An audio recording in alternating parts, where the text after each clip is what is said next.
Merci beaucoup d'être ici. C'est formidable d'être ici.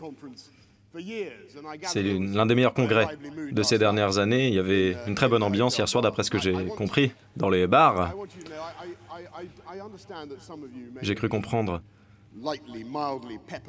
que certains d'entre vous ont été un peu embêtés en rentrant. Très bien, je suis très heureux que c'était le cas. Que ce n'ait pas été le cas. Bon, mais même si c'était le cas, je ne pense pas qu'on se laisse impressionner par tout cela, parce que nous sommes les conservateurs et nous sommes au service du peuple de ce pays.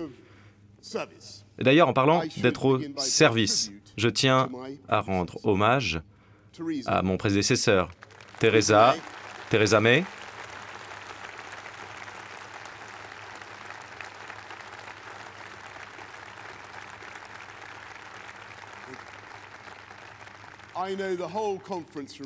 Je sais que le Congrès est très reconnaissant à votre endroit. Nous vous remercions pour votre patience. Et oui, bien sûr, nous poursuivrons votre travaux dans la lutte contre la violence conjugale, contre l'esclavage moderne. Cela fait 70 jours que je suis Premier ministre, mais j'ai vu énormément de choses qui m'ont donné des raisons d'espérer, des hôpitaux qui reçoivent enfin les investissements nécessaires pour le fonctionnement du personnel, des écoles où les conditions d'enseignement s'améliorent. Il y a des établissements d'enseignement secondaires où il y a des jeunes qui peuvent étudier. Il y a également des chantiers navals en Écosse qui sont en train de construire 26 frégates modernes qui navigueront de par le monde. Et il y a des emplois bien payés. Et on voit là les avantages du fait d'appartenir au Royaume-Uni.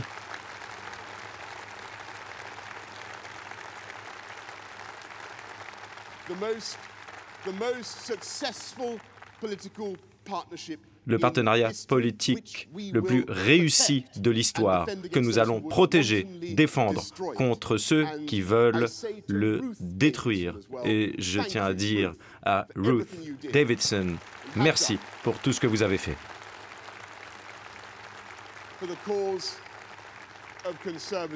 Pour la cause du conservatisme en Écosse, nous rendrons hommage à votre héritage. Je suis fier du rôle que joue ce gouvernement, chacun des membres de ce gouvernement. Et les investissements ne sont possibles que parce que ce gouvernement conservateur ne s'est attaqué à la dette qui nous a été léguée par la gauche, cette épave qui nous a été léguée. Et aujourd'hui, nous avons un taux d'emploi record, avec des salaires qui augmentent bien plus vite que ces 10 dernières années. Et nous avons un niveau d'investissement direct étranger de plus de 1 000 milliards de livres. C'est un record. Nous avons énormément de raisons d'être fiers de notre pays et du cap que nous suivons. Mais il semble que nous ayons toujours un petit caillou dans notre chaussure. Il semble qu'une partie du système britannique ait quelques problèmes. Et si on voyait aujourd'hui le Parlement sur un écran, on verrait une illustration extrêmement sinistre de ce qui s'y passe. Si notre Parlement était une école, elle serait fermée. Ou ça pourrait être une émission de télé-réalité, eh bien, dans ce cas-là, on aurait déjà été éliminé depuis bien longtemps.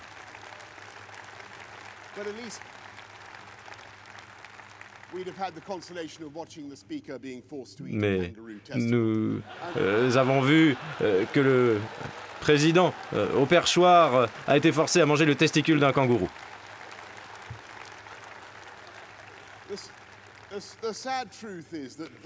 Mais la triste vérité, c'est que les électeurs ont bien plus de poids ont bien plus voix au chapitre concernant des choses futiles que concernant l'avenir du Brexit. Le Parlement refuse d'agir de manière constructive et refuse de nouvelles élections, alors que les électeurs veulent que nous nous concentrions sur leurs priorités.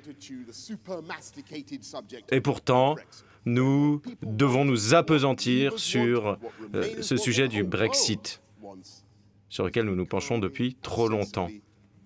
Il faut régler cette question de manière calme, de manière raisonnable, et il nous faut passer à autre chose.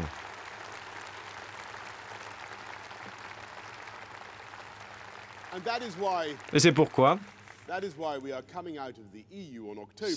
nous allons sortir de l'Union européenne le 31 octobre, quoi qu'il en soit.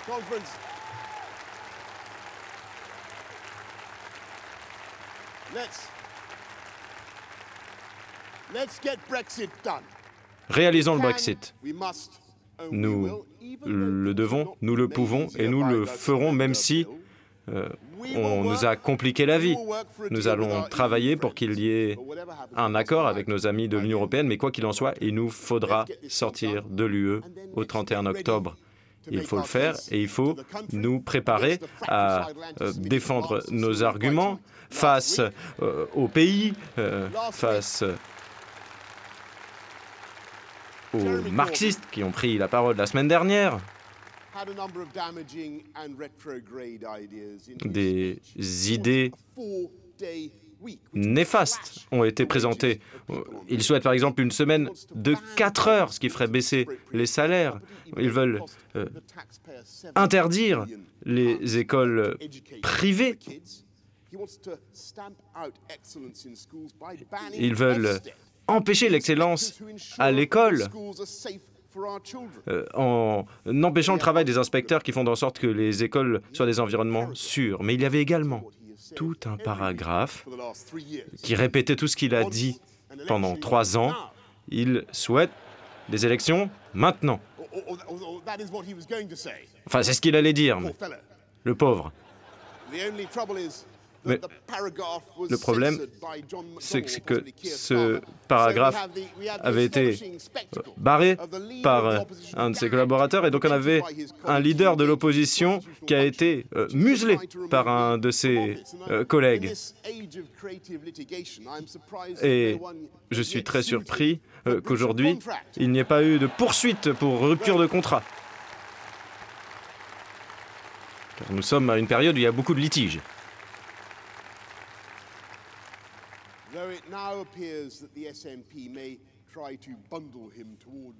Aujourd'hui, il semble que le Parti national écossais tente de le faire tomber de son trône.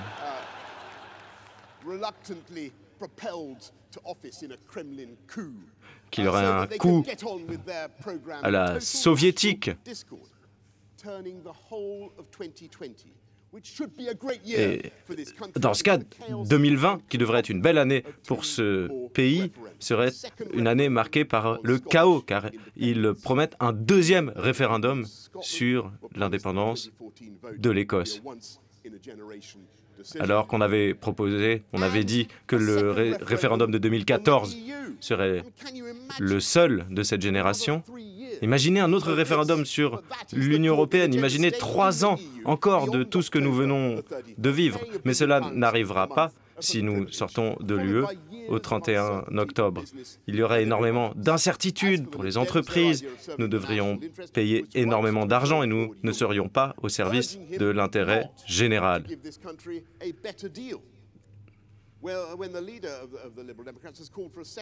Lorsqu'on appelle un 2e référendum, tout en promettant de faire campagne contre le résultat, eh bien, peut-être que pour les libéraux-démocrates, car c'était leur proposition, il faut peut-être enlever le mot « démocrate » de cette appellation, car ce n'est plus une réalité. Après 3 ans et demi, la population commence à sentir qu'on les prend pour des idiots, commence à soupçonner qu'il y a des forces dans ce pays qui ne veulent pas que le Brexit ne soit réalisé du tout. Et si ce soupçon est avéré, eh bien, il y aurait énormément de conséquences sur la confiance de notre démocratie. Il nous faut réaliser le Brexit le 31 octobre. Il nous faut utiliser, saisir les opportunités.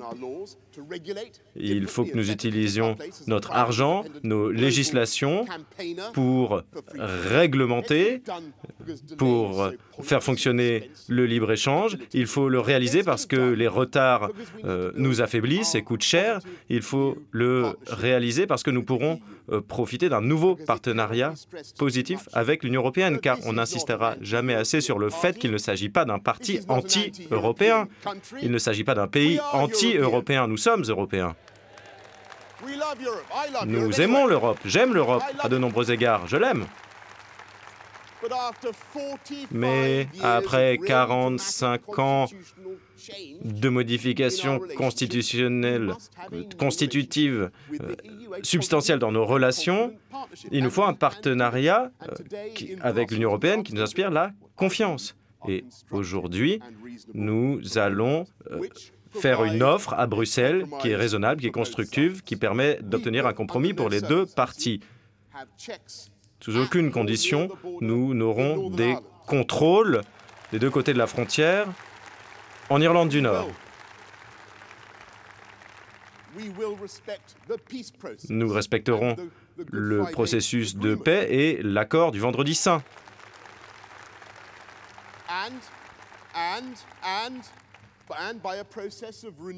Et par un processus de consentement de la part de l'Assemblée en Irlande du Nord, nous irons encore plus loin et nous respecterons les arrangements réglementaires pour les exploitants des deux côtés de la frontière et nous permettrons au Royaume-Uni de sortir totalement de l'Union européenne avec un contrôle sur notre politique commerciale depuis le départ.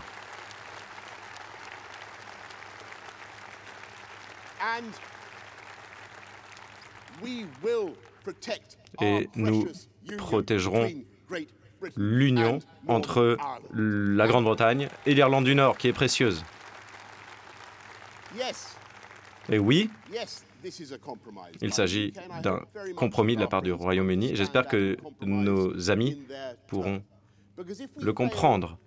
Parce que si nous n'obtenons pas d'accord, parce qu'il s'agit d'une discussion technique sur la nature exacte de contrôle douanier, avec la technologie qui s'améliore en permanence, il ne fait aucun doute de l'alternative à tout cela. C'est l'absence d'accord. Est-ce que vraiment c'est ce que nous voulons? Non. Ce n'est pas ce que nous recherchons, mais laissez-moi vous dire que nous nous préparons à cette éventualité. Nous y sommes prêts.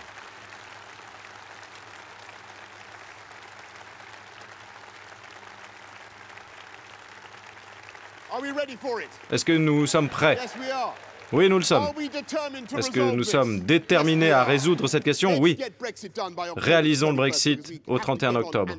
Parce que si nous agissons ensemble, eh bien, nous pourrons répondre aux priorités de nos populations. Il y a 17,4 millions de personnes qui ont voté pour le Brexit et c'est seulement en réalisant ce Brexit que nous pourrons faire en sorte que nous pourrons éliminer le sentiment selon lequel dans de différentes régions de ce pays, les personnes sont déclassées, laissées sur le carreau et c'est ainsi que nous pourrons investir ensuite. Donc réalisons le Brexit parce que des millions de nos citoyens ont voté pour rester dans l'Union européenne, mais ces personnes qui ont voté contre le Brexit sont des démocrates. Et donc, ces personnes doivent accepter le résultat du référendum. Et lorsque je dis que je veux que nous travaillions ensemble, maintenant, pour rassembler ce pays, bien sûr, vous avez le droit de poser des questions sur mes principes, sur les idéaux qui me guident en tant que Premier ministre. Et il y a l'exemple de Sajid David qui a fait un discours très intéressant. Il a parlé d'autorité suprême dans ma famille, ma mère. Donc, il y a des gens qui s'intéressent de près aux divisions familiales qui sont les miennes sur les questions de l'Union européenne. Mais j'ai toujours des jokers dans ma manche. Ma mère a voté pour le Brexit.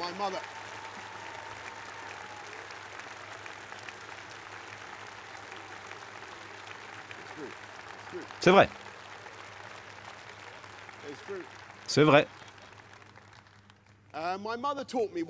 Et ma mère m'a enseigné une chose, bon, elle m'a enseigné beaucoup de choses, mais elle m'a appris à croire en l'importance et la dignité et la valeur égale de tout être humain sur la planète. Alors ça a l'air un peu banal, ça peut avoir l'air trivial, mais ce n'est pas le cas.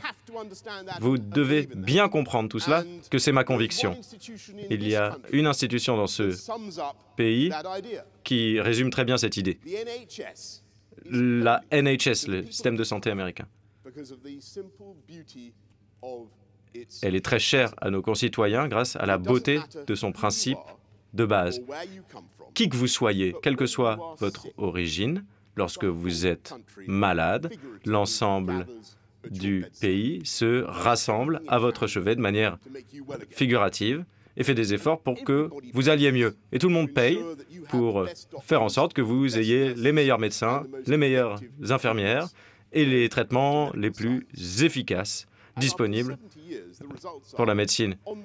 Et les résultats, après 70 ans d'existence, sont fantastiques. Quand j'étais petit, le mot cancer était une condamnation à mort. Le mot infarctus faisait très peur. Et aujourd'hui, nous repoussons la maladie. Nous avons la baisse la plus aiguë de cancer du sein en Europe, mais nous devons en faire plus. Lundi, je suis allé dans l'hôpital général de North Manchester et j'ai été époustouflé de voir ce qu'ils font avec la chirurgie reconstructive de la mâchoire, par exemple, alors qu'il y a 10 ans, une personne qui aurait été défigurée, aujourd'hui, ces personnes ont de l'espoir, ont de la confiance en l'avenir. J'ai parlé à des patients et tous ces patients rendaient hommage au personnel pour son énergie et pour les soins qui avaient été prodigués. Et cet hôpital formidable a été construit en 1876. Et l'un des directeurs m'a dit, il demande à des professionnels, le fait de travailler à des professionnels, de travailler dans cet environnement, c'est comme demander à un footballeur professionnel de première ligue de faire du foot sur un champ labouré. Et donc, j'ai dit que nous allions reconstruire cet hôpital.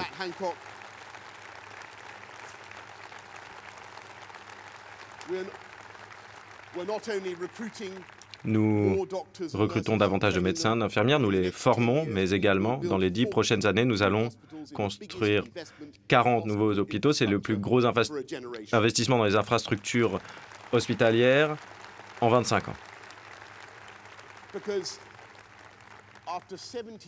Car après 70 ans d'existence de la NHS, dont 44 ans sous gouvernement conservateur, il faut dire aujourd'hui que nous sommes le parti de la NHS.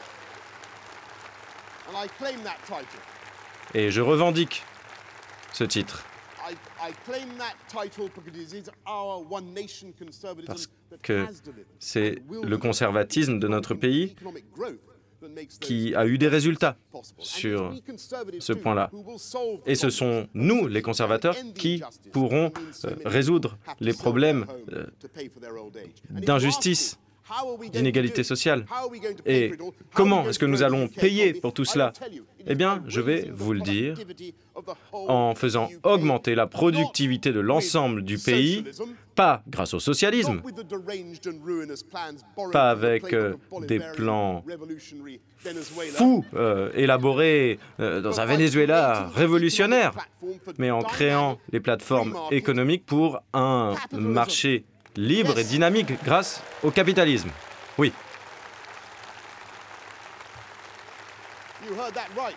Vous avez bien entendu.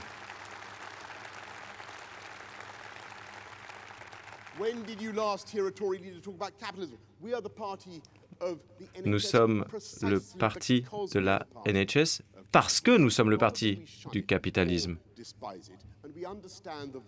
Et nous comprenons la symétrie vitale qui existe. Il faut qu'il y ait des bons services publics grâce à un dynamisme des entreprises. C'est des principes que je mets en œuvre depuis longtemps. Alors, qui est de Londres ici? Levez la main. Qui vit à Londres? J'étais maire de la ville.